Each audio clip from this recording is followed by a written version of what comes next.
I'm running away from this pain. I'm trying to find a new way where the sun's shining down on my face. I'm running away. I'm trying out a new poker room in this episode, Sycuan Casino, in at the 2-3 no limit hold'em as usual. My dad is also playing in seat 4 for this session. Hopefully the new venue will be good to the both of us. Starting it off with raising to 10 with ace-8 on the button once it gets folded to me, and both blinds call. Flop is about as good as it gets with middle pair and the nut flush draw. I put out a $20 bet for 80% of the pot, and it gets both blinds to call. Turn is a good card, giving me 2 pairs well, and it gets checked to me. I quickly think this is a clear value bet, especially with the big blind only having a pot-sized bet left. I also have the ace of spades backing me up if I happen to be behind. The big blind is the only one that does call. Weird, leaving himself only $36 left. River gives me the nut flush anyway. I put out the last of it in after another check. Villain calls, showing 6-7 of clubs. Pretty close to the straight flush, not quite, and I needed that lucky river. Not sure why Villain didn't raise the flop with his short chip stack and an additional caller, or at least go all in on the turn. But anyway, great first career played hand here at Sycuan. Shortly after that hand, I raise an opening limper to 15 with another weak ace, at least this one suited. The limper has shown down some mediocre hands and has also limped folded a few times. I want to take the small pot down pre-flop or play this hand heads up. You can't always get what you want. We go 4 ways to a flop, ace 5-6, 2 diamonds. I flop the ace with a weak kicker, and I bet 2/3 of the pot, then the button and big blind call. This is an example of why weak aces are so difficult to play. They put you in troubling spots. Turn helps a little bit, gives me some hope with a very disguised up and down straight draw. Hard for anyone to think I have a 7. I believe it is very likely I'm out kicked here, and a check is best because I want to see a free river if I can. You can't always get what you want. The button bets half pot for 90, and the big blind folds. This means I'm getting 3-1 immediate odds with the pot of 270 currently. Plus, with the money left behind, Villain of $130, I feel I will win that very likely if I hit, since he won't put me on a 7. My implied odds are 4.5-1. Even if I'm only drawing for a 4 or a 9, this would be a call. I could be ahead of flush draws, but I don't think that is very likely, since many players like to take the free card to hit their hand, especially multi-way. So I think I'm behind here, and I'm planning on shoving if I hit my 9 or 4 for a straight, also my 7 for 2 pair. I want to get higher kicker aces to call that I think are the bulk of the villain's range here. If a blank comes like an offsuit queen, I'm going to check fold as well if a diamond not hitting my straight comes. Time for the river. Boom! 9 of clubs, giving me essentially the nuts again. But if you try sometimes, well, you might find you get what you need. Fast forward to the end of my 4-hour session. Not many noteworthy hands after that quick start. The button straddle is on with the under the gun player raising to 18. Alarm bells are screaming for me that he has a huge hand, since players at this table have rarely raised and almost never re-raise pre-flop. Action gets to me with just the button left to act. I still have kings, and I feel this is a mandatory raise, even though aces are a good chunk of the opener's range. I mean, at least pocket queens will call, so that means I'm at worst 50%, and maybe more since jacks or ace king could easily call. But not at this table. The opening villain actually folds pocket queens, telling me you have to have aces or kings, since only gambling players raise ace king, and you're not a gambling player.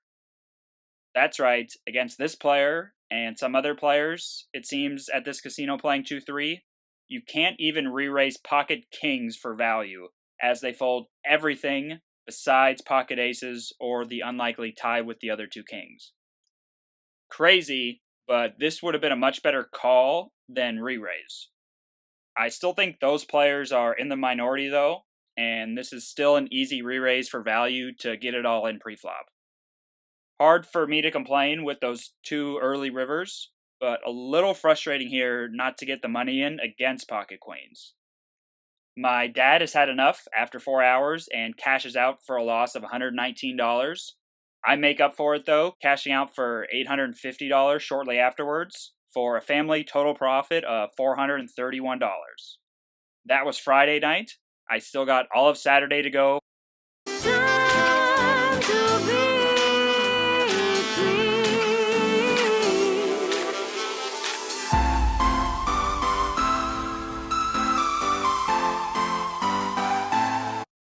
This long 10-hour all-day Saturday session was a limp fest. This hand was a perfect example of it, of how the game was being played.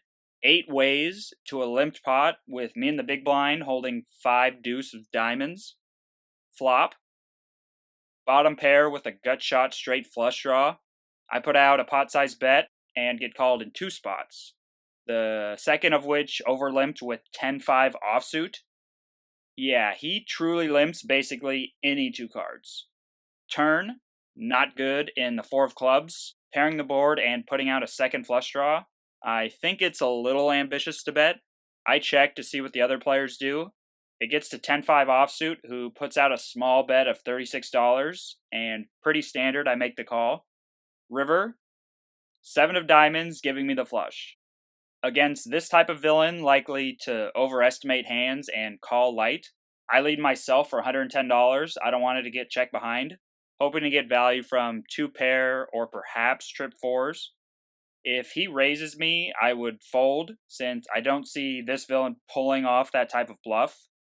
He folds though after some time, showing 7-5 for a flop straight draw rivered pair, so that for sure would have checked back. I was ahead the whole time, and almost got him on the river. Like most hands, this one starts off with multiple limpers. I raise with pocket 9s on the button for 20, very ahead of the player's ranges. Not anymore. The big blind, who did not 3-bet ace-king previously, min raises to 40, and the action's back on me. I am basically putting villains squarely on aces or kings, maybe queens, but I think he would just call with the ladies. I previously made a video about set mining and talked about what odds to get in this exact specific situation. If you put villain on just aces and kings that will stack off on any flop with an overpair, you need 12-1 odds on a set mine. I'm calling $20 to win $380, so getting 19-1. If he raised a normal amount to at least $60, I would actually fold. He's given me the right price. It's time to call and pray to the poker gods for a 9. Nope. Fold. The villain did end up showing pocket aces, so pretty good read on the situation. Shortly before this hand, I got recognized for the second time by a player to my direct right, Crazy Action Doug. He actually isn't super crazy action, but that is the persona he is giving off, being very talkative. He also clearly lifts. The other players might think he is a meathead that doesn't know what he's doing, but I think he's doing a pretty good job of fooling them. I see ace-king of clubs in the small blind, a limp, a small raise from action. I put that in quotes since everything is relative. It's just compared to the other players at the table he is. 2 more calls, and I put on the easy squeeze against this opponent, who isn't only raising with huge starting hands. I think the sizing of 60 is fine, could go slightly bigger to 70, as I get a call and we're going heads up with $140 in the middle. The range I'm putting villain on, with him just calling and his small isolation raise, is mostly middling pairs like 7s through 9s, or ace-jack, king-queen, and ace-10, king-jack, and queen-jack suited. Better starting hands I think would have originally raised much larger. Flop? Not sure what the best line is, but I check and see a small bet from the villain of just 1/3 pot of 50, smaller than my raise. Should I fold, call, or shove? Really, I don't know what to do, and I'm asking you. He might be betting for information or protection with an underpair and will fold to a shove. He might call a shove. He could be baiting me with a queen and wants me to shove. Then he could, of course, just be betting to take the pot down. I don't like calling, leaving less than a pot-sized bet where I'm likely behind. Then most likely won't get paid even if I do hit an ace or king, since he will check or fold if I bet. So I narrowed it down to shove or fold. I make the fold. Pretty weak tight, giving up so easy. Crazy Action Doug lets me know that I should have shoved, representing aces or kings. He could, of course, been correct. I did a little calculation after the hand, and given that the original range I put villain on, and assuming he bets with his entire range, which could easily not be true, but that's what I'm working with, 17 combinations are for sure calling a shove, I think. All queens and flush draws. I have around 23% equity against that range. My expected value would be my average takeaway from the pot, minus my $300 bet for negative $125.88 when I'm called. 15 combinations are for sure folding, I think. All his hands that have no pair or draw. Then 18 combinations are maybe calling. The key in this calculation with his middling pairs, which I would have 25% equity and a negative $113.50 expected value play when called. My expected value on the shove would be the money I lose against villains for sure calling range, plus the money I win against villains for sure folding range, minus when he calls with those middling pairs, plus my money when he folds with them. The break-even percentage to make raising all-in break-even is 31.5% making these assumptions. That doesn't seem that high, and I would expect villain would fold much more often than that. I'm siding with Doug. Weak, tight fold. Should have shoved. It's in the wee hours of the night, wanting to play one last pot, trying to end this session up. I raise a short stack limper with ace-queen suited in middle position. Get a call from the loose newer player in the small blind. Then the original limper puts in the limp re-raise, almost a min one. I think it's better to play this hand heads up with the small blind's dead money in there. I raise and actually get what I want this time. Flop, bad. Turn, weak. River, boom! I'm likely ahead. Villain tables pocket eights. I was in very bad shape on the flop, but the river comes in clutch. That hand leaves me with $373 for a slight $73 profit. I like this casino. I'll be back.